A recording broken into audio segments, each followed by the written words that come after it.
જય શ્રી કૃષ્ણ સૌને. સૌથી પહેલાં જે કોઈ પણ અહીંયા હાજર છે બધાને ધન્યવાદ કે મને આજે આ એક મોકો આપ્યો છે. ઉંમર ભલે નાની છે, તમે બધા મારાથી મોટા છો, તમને બધાને આદર પહેલાં તો. પણ મારું બચપનથી જ માનવું હતું નોલેજ કશેથી પણ લેવાય, એ ભલે રોડ પર ચાલતા કોઈ પશુ પક્ષી હોય કે કંઈ પણ હોય, કશેથી પણ નોલેજની કમી નથી. જ્યાંથી લેવું હોય ત્યાંથી લેવાય છે. તો એ જ મુદ્દે હું તમને બધાને મેં જે કંઈ પણ શીખ્યું એના બેઝિસ પર હું તમને આગળ બધું કહીશ.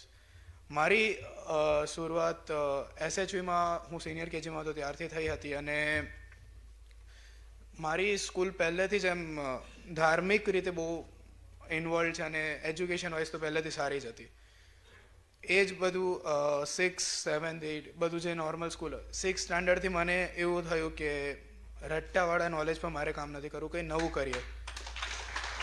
તો એ નોલેજના જ સર્ચમાં મેં ઘણી બધી વસ્તુ વાંચવાની સ્ટાર્ટ કરી, અને સૌથી મોટું નોલેજનું અગર સાયન્ટિફિક હોય કે કંઈ પણ હોય, એ આપણું સનાતન ધર્મની તાકાત છે કે જે નોલેજ આપવાની રાખે છે.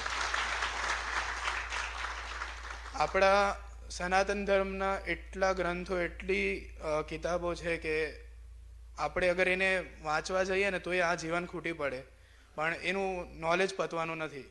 હવે એ બાબતે મેં સૌથી પહેલાં મેં આપણા ધર્મથી જ શરૂઆત કરી, અને મેં રામાયણ છે, ગીતા છે, એ બધા જ ગ્રંથો મેં મારા મમ્મી પપ્પા અને એ બધાની મદદ લઈને વાંચવાનું શરૂ કરી. અને એમાંથી જ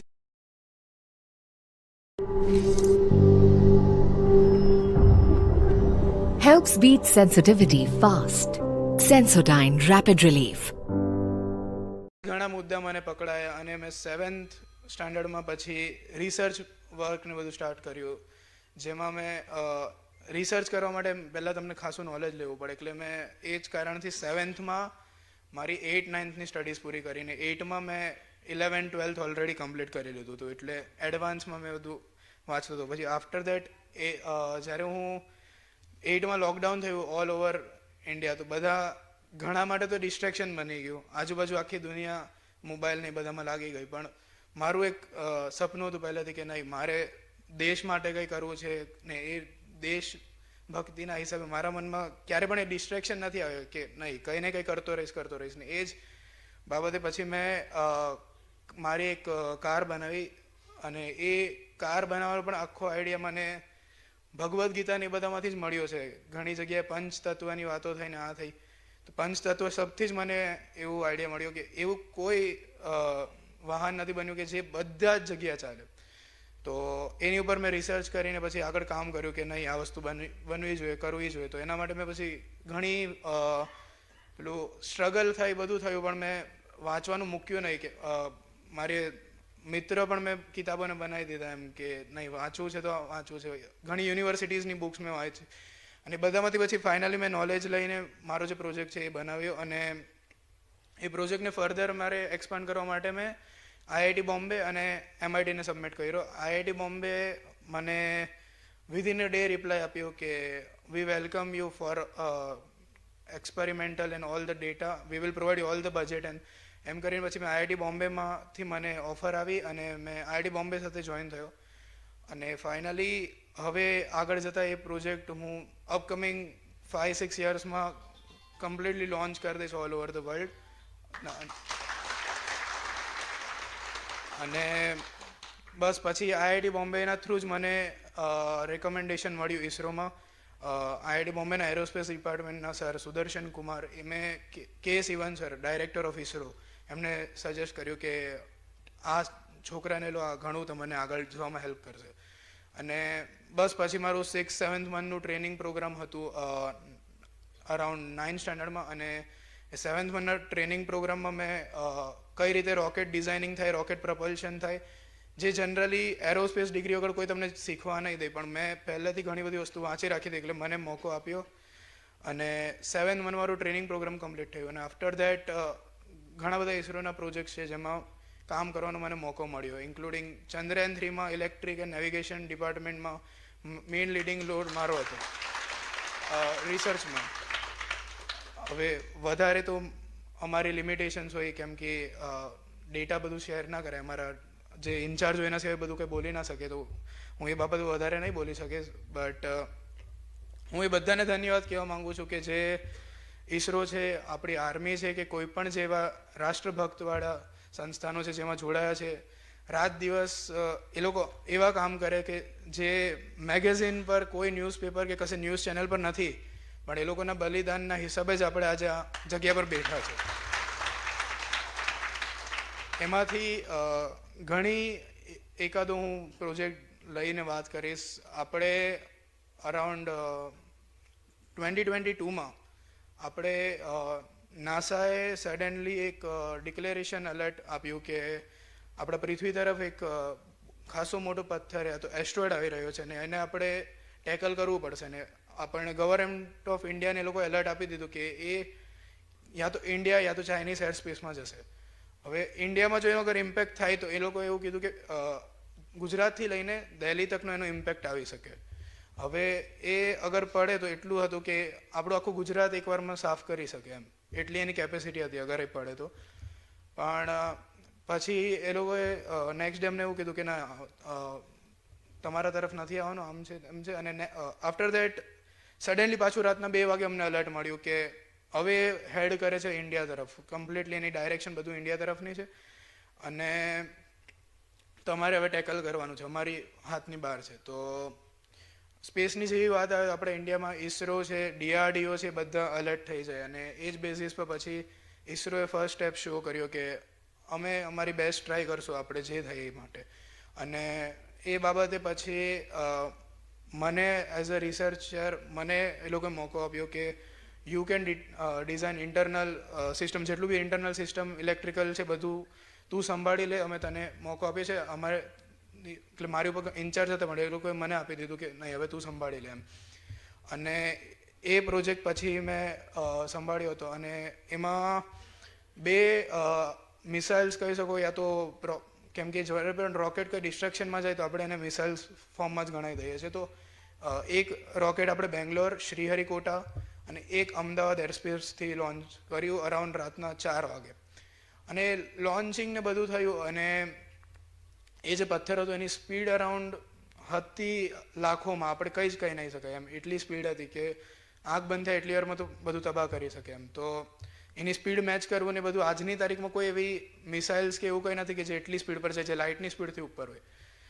સો એને ટેકલ કરવા માટે હવે એક જ રસ્તો હતો કે યા એને તોડી નાખો, યા તો એની ડાયરેક્શન ચેન્જ કરો. ડાયરેક્શન ચેન્જ કરવા માટે બહુ બધું ન્યુક્લિયર વેપન ને બધું છે, પણ હવે એટલું બધું ફટાફટ અરેન્જ નહીં થાય. તો ઈસરોએ સ્ટેપ લીધું કે આપણે તોડવાની ટ્રાય કરવી જોઈએ. એમ કરીને પછી એ લોકોએ 4 વાગે જે રોકેટ લોન્ચ થયા એ બધાને એ ડાયરેક્શનમાં અલાઇન કરવાનું ચાલુ કર્યું. અને એમાં જે મેઇન ડિઝાઇનિંગ જે રોલ હતો એમાં એવું હતું કે જે બેંગ્લોરથી જે રોકેટ લોન્ચ થયું એમાં ટોટલ જે ઇલેક્ટ્રોનિક સિસ્ટમ્સ અને બધું સેન્સર્સ હોય એ બધી બેટરીઝ પર ઓપરેટ થતી હોય. તો મને એવું વિચાર આવ્યો કે બેટરીઝ જલ્દી ડ્રેન થઈ શકે છે. તો મેં મારા જે હેડ હતા, કેમ કે ઇલેક્ટ્રોલાઇટિક બેટરીઝને બધું બહુ કોસ્ટલી હોય, તો મેં મારા જે ઇન્ચાર્જ હતા એમને કીધું રિક્વેસ્ટ કરીને કે સર પ્લીઝ આગળ તમે એક second battery as a backup મૂકો. તો એ લોકોએ ના પાડી કે નહીં એ ખર્ચો. ને પછી મેં મારું કેલ્ક્યુલેશન બધું કરીને પ્રૂવ કર્યું કે સર જો અગર આ મિશન પૂરો થવામાં 3 કલાકથી વધારે થશે તો રોકેટ ડ્રેન થશે. તો એ લોકો છતાં પણ ના માને, પણ પછી ફાઇનલી મારી ટીમે બધા રિક્વેસ્ટ કરીને બધું કર્યું, ત્યારે જ એની સર માન્યા કે ઓકે ચલો મૂકી દઈએ આપણે, વાંધો નહીં. અને જે રોકેટ લોન્ચ થયું અમદાવાદથી એ ઓલરેડી જે એસ્ટ્રોઇડ હતું એનાથી ઘણી દૂર હતું. હવે પછી જે શ્રીહરિકોટાથી જે શ્રીહરિકોટાથી જે લોન્ચ થયું એ એની લાઇનમાં હતું, અને એને આપણે પેરેલલ અસાઇન કરીને એને તોડવાનું હતું. તો અમારા કંટ્રોલ ડિપાર્ટમેન્ટને બધાએ કરી રાખ્યું. અને કેવું કે આ બધી વસ્તુ મિલી સેકન્ડ્સમાં હોય, અને અરાઉન્ડ 2 મિનિટ બાકી હતી, અને જે શ્રીહરિકોટાથી રોકેટ લોન્ચ થયું એનું ઓપરેટિંગ સિસ્ટમ આખું બંધ પડી ગયું, કંટ્રોલ ને બધું. અને બધા જ સાયન્ટિસ્ટે હાથ ઉપર જ કરી દીધા કે હવે પતી ગયું. અને અરાઉન્ડ 6:30 મને ફોન આવ્યો કે આ બધું જતું રહ્યું છે આપણા કંટ્રોલમાંથી. તો મેં કીધું કે વાંધો નહીં, આપણે કેમ કે 2 મિનિટ હવે 2 મિનિટમાં ડિસિઝન આપવાનું હતું. મેં કીધું જો એક લાસ્ટ ઓપ છે બેટરી સ્વિચ કરાવીને ચેક કરો. તો મેં ભગવાનનું નામ લઈને કીધું કે ટ્રાય કરો, અને જોયું બેટરી જેવી સ્વિચ કરી વિધિન 20 સેકન્ડ્સ કંટ્રોલ પાછો આવ્યો, અને 1 મિનિટમાં આખો એ એસ્ટ્રોઇડ ડિસ્ટ્રોય થયો. અને જે કહેવાય ને કે અમારા માટે પેલું અમે ખુદ એવું માનીએ છીએ કે ભગવાન સિવાય રસ્તો ઉપલબ્ધ નહોતો. એ જે 1 મિનિટમાં જે બધું થયું છે એ તો અમે આજની તારીખમાં એ જ કહીએ કે ભગવાનનો ચમત્કાર, કેમ કે અમારા કેલ્ક્યુલેશનની બહારની વસ્તુ થઈ છે. 1 મિનિટમાં કોઈ દિવસ 10,000 કિલોમીટર આમથી આમ કરવા રોકેટની પણ તાકાત નથી. હવે એ થયું કઈ રીતે બધું ભગવાન જાણે છે આપણે. ને ભારત ભૂમિને બચાવવાની વારી તો ભગવાન સૌથી આગળ જ હોય. તો બસ પછી આ એક મેઇન પ્રોજેક્ટ હજુ જે હું હાઇલાઇટ કરી શકું. હવે આના સિવાય પછી મને આગળ હજુ રિસર્ચને બધાનો ઇન્ટરેસ્ટ થયો, તો મેં કરન્ટલી મેમ્બર છું મરીન ડિપાર્ટમેન્ટને બધામાં હું રોલ મારો છે રિસર્ચરની જેમ. અને આગળ હું ઘણી વસ્તુઓ કરું છું આપણા દેશને આગળ લઈ જવા માટે. મારું સપનું મેઇન એ જ છે કે આપણો રૂપિયો એક દિવસ ડોલરથી ઉપર જવો જોઈએ. જે આખું વર્લ્ડ આપણને એમ કહે છે કે dollar is the main currency, ડોલરમાં બધા પૈસા ફેરવો. એક દિવસ એવું થયું છે કે રૂપિયા વગર કંઈ જ નહીં ચાલે. તો એ જ કારણથી હું એ વસ્તુ પર કરું છું. ને અને આપણા ગવર્મેન્ટે ઘણું કામ કર્યું છે, મેક ઇન ઇન્ડિયા આ તે, પણ પેલું કહેવાય ને આપણા દેશના જ બધા ફૂટેલા છે જે લોકોને પહેલાં જ બહારની વસ્તુ જ લેવી. કોઈ એમ નથી કહેવાનું કે ચલો આપણે ઇન્ડિયાને કોઈ શૂઝની કંપની ચાલે. ઇવન એનું રીઝન છે કે કોઈને એ ક્વોલિટી નથી બનાવતું. ને કોઈ ક્વોલિટી કેમ નથી બનાવતું? કેમ કે સ્કોપ નથી.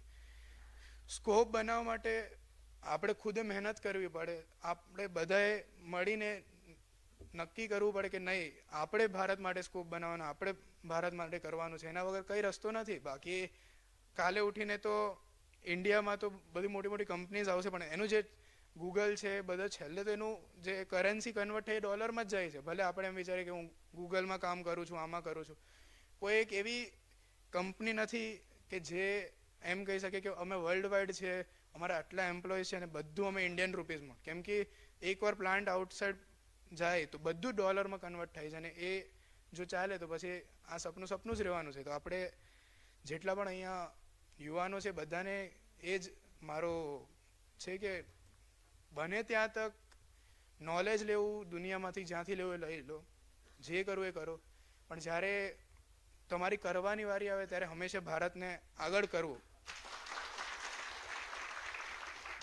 કેમ કે આજ એક તમે જે તમારી ભારત ભૂમિ પર જન્મ લીધો છે એ ભગવાન સાક્ષાત આ ભૂમિ પરથી જ આગળ વધ્યા. આ જ ભૂમિ પર એમનો જન્મ થયો, એ બધું જ થયું.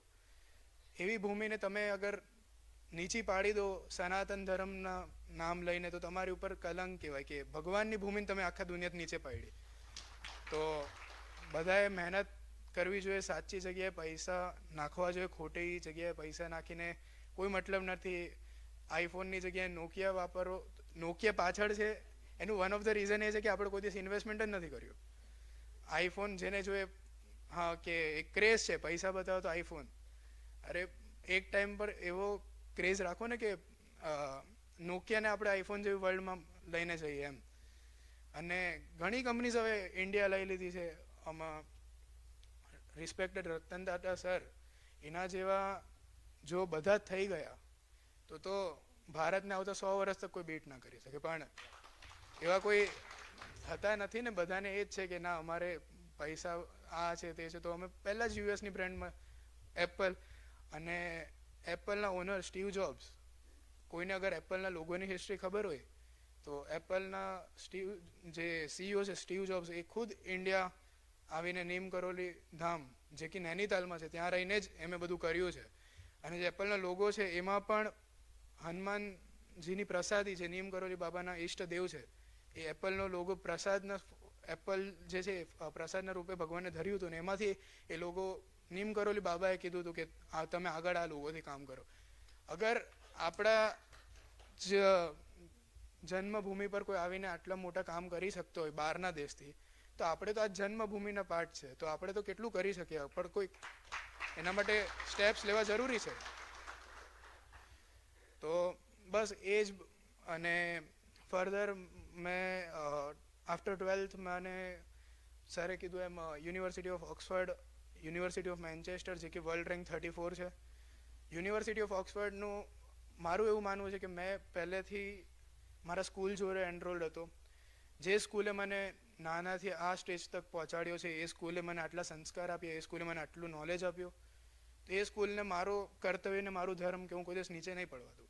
તો ભલે પછી દુનિયાની સારામાં સારી પોઝિશન કે દુનિયાના સારામાં સારા માણસો મને ઓફર કરે, પણ મારું ધર્મ મને એ જ શીખવાડે કે કોઈ દિવસ જે તમારા માટે કર્યું હોય ને એનું નાક નહીં કપાવા દઉં.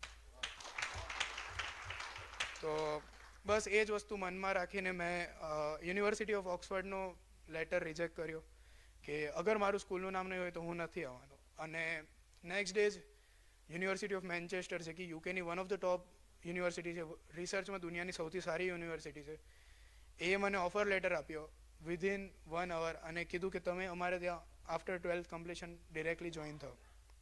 યુનિવર્સિટી ઓફ મેન્ચેસ્ટરને જોઈને કેમ્બ્રિજે ઓફર આપ્યો. એટલે મને એટ ધ એન્ડ ફોરેન જવામાં કોઈ વાંધો નથી, મારે ફોરેનમાંથી નોલેજ લેવા માટે જવું પડે તો હું જઈશ, બટ હંમેશા મારો મોટો એ જ રહેશે કે હું મારા ભારત દેશ માટે જ કરીશ. કેમ કે અમુક વસ્તુ એવી છે કે જે મારે રિસર્ચ ને મારા ફર્ધર સ્ટડીઝ માટે અહીંયા રિસર્ચ ફિલ્ડ અવેલેબલ નથી, પણ હું બહાર જઈને રિસર્ચ કરીશ. અને એનું વન ઓફ ધ રીઝન છે કે રિસર્ચ અટકશે તો આગળ જતાં મારું જ કામ અટકશે. ને મારું એટ ધ એન્ડ એ સપનું છે કે આવતા 10 વર્ષમાં આપણા ફર્ધર જે બાળકો છે ભારતના, એને ફોરેન જવું ના પડે એવી લેવલ હું લાવી દઈશ કે